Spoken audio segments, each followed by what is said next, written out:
Assalamualaikum warahmatullahi wabarakatuh. Kami dari kelompok 8 yang beranggotakan 3 orang, yaitu pertama Diki Alisya Putra, Muhammad Dafa Torik Jordi, dan Haryansyah. Di sini kami akan mempresentasikan PowerPoint kami tentang kitab tercelanya kemegahan dan ria. Yang materi pertama akan disampaikan oleh Haryansyah. Kepada Haryansyah dipersilahkan.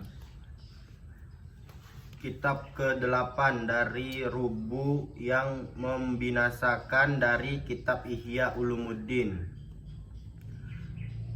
Segala puji bagi Allah yang maha mengetahui yang gaib-gaib, yang melihat rahasia-rahasia hati, yang memaafkan dari dosa-dosa besar, yang mengetahui apa yang disembunyikan oleh dilamir atau yang di dalam hati.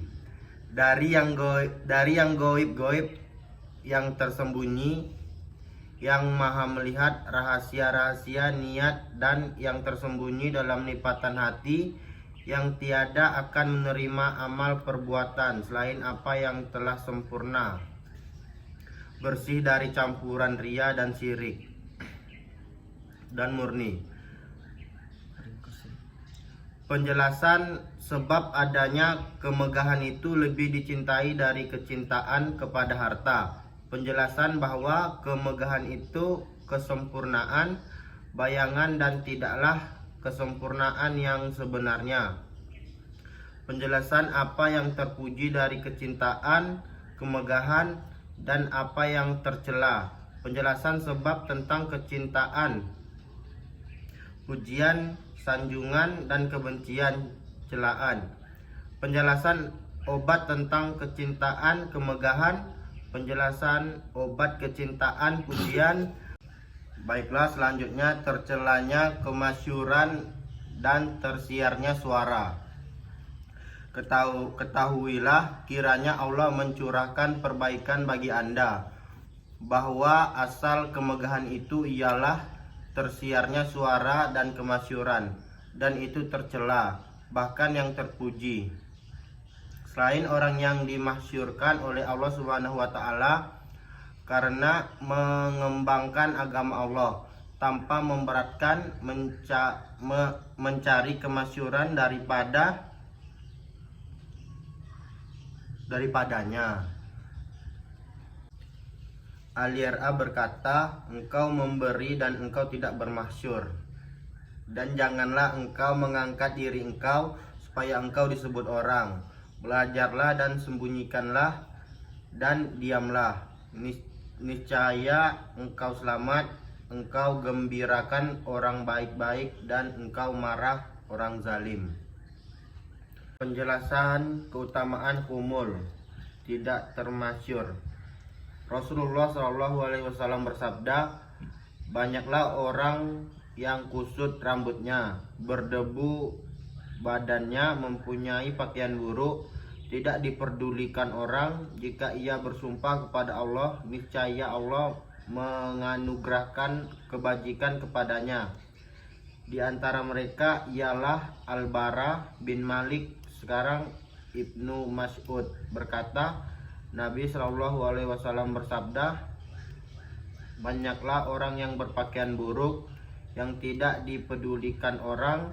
Jikalau ia bersumpah kepada Allah, niscaya Allah mencurahkan kebajikan kepadanya.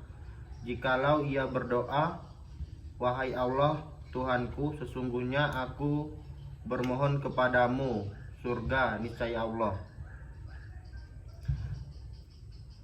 menganugerahkan surga itu tidak dianugerahkan Allah kepadanya dari dunia sesuatu pun.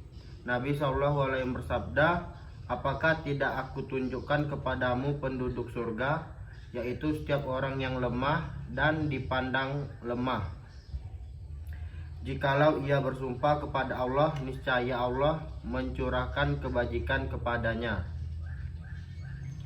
Apabila mereka meminang wanita, niscaya tidak mau dikawinkan dengan mereka. Apabila mereka berkata-kata, maka orang tidak diam untuk mendengar perkataannya. Keperluan seseorang dari mereka itu berantakan dalam dadanya.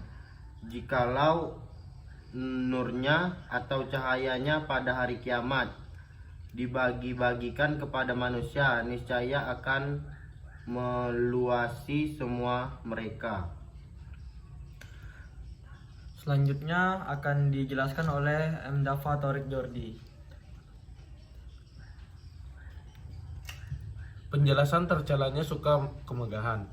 Allah Ta'ala berfirman, kampung akhirat itu kami berikan kepada mereka yang tidak mengkehendaki ketinggalan dan kerusakan di muka bumi. Allah Ta'ala mengumpulkan di antara kehendak kerusakan dan ketinggalan, dan ia menjelaskan bahwa kampung akhirat itu bagi orang yang terlepas dari dua kehendak tersebut sekian. Dan Allah Ta'ala berfirman juga, siapa yang ingin kembali ke kehidupan yang terdekat, dunia dan perhiasannya, kami cukupkan kepadanya perbuatan itu di dunia dan mereka tidak dirugikan. Selanjutnya penjelasan tentang arti kemegahan dan hakikat dan maknanya.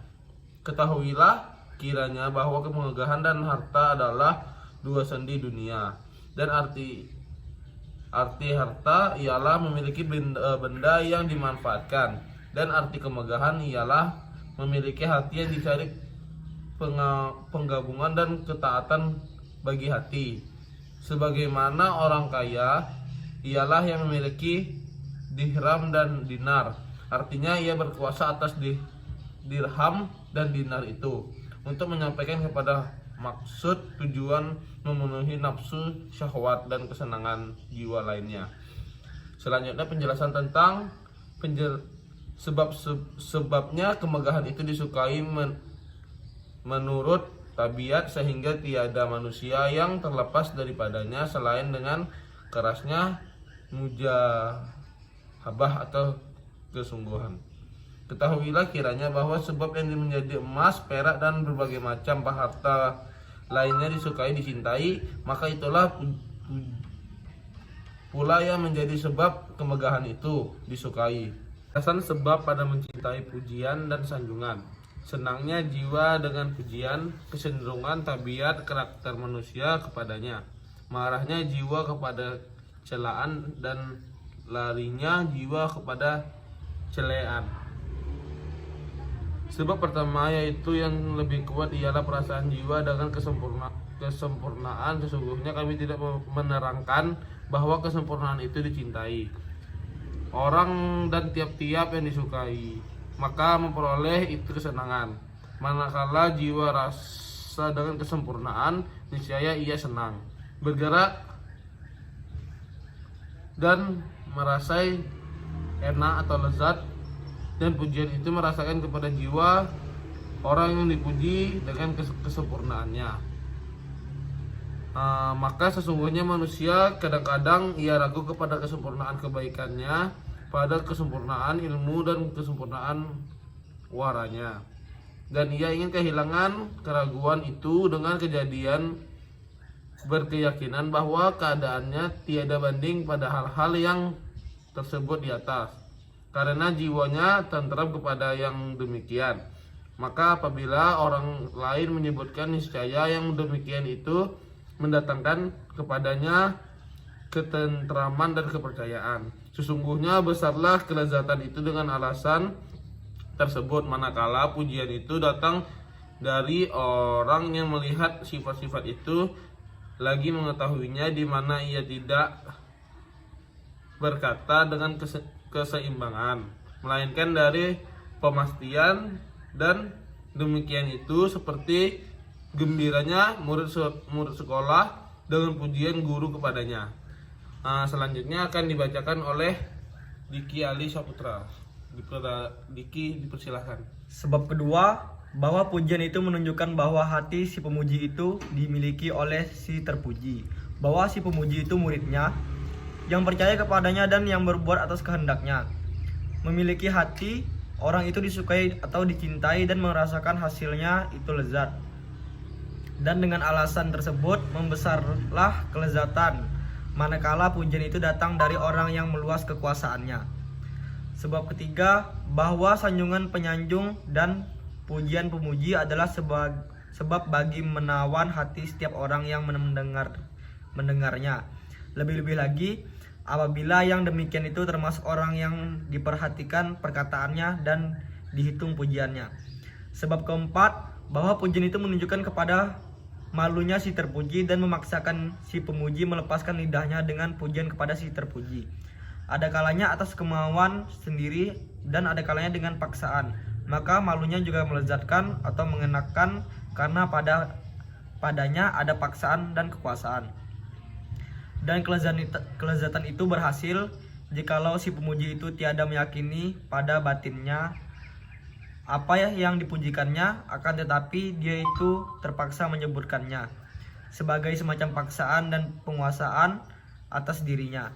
Maka tidak dapat dibantah adalah kelezatan itu sekadar yang mencegah si pemuji dan kekuatannya. Penjelasan pengobatan kesukaan kemegahan. Ketahuilah bahwa orang yang mengeras pada hatinya kesukaan kemegahan, niscaya jadilah cita-citanya terarah kepada menjaga orang ramai atau makhluk, tergantung dengan kesayangan kepada mereka dan memperlihatkan atau bersikap ria lantaran mereka, dan senantiasalah dia pada perkataan dan perbuatannya. Selanjutnya penjelasan cara pengobatan kesukaan dipuji dan kebencian dicaci. Ketahuilah bahwa sesungguhnya bahagian terbanyak manusia itu binasa, sebabkan takut dicaci orang dan suka dipuji orang. Maka jadilah gerak-gerik mereka itu semua terhenti, menurut yang sesuai dengan kerelaan orang banyak, karena mengharapkan pujian dan takut dari cacian. Dan yang demikian itu termasuk di antara yang membinasakan diri, maka haruslah mengobatinya. Jalannya ialah mempertahankan sebab-sebab yang lantaran sebab-sebab itu. Sekian dari kelompok kami tentang PPT Kitab Tercelanya Kemegahan dari Ria. Apabila ada salah atau kekurangan, kami mohon maaf. Wabillahi taufiq wal hidayah. Wassalamualaikum warahmatullahi wabarakatuh.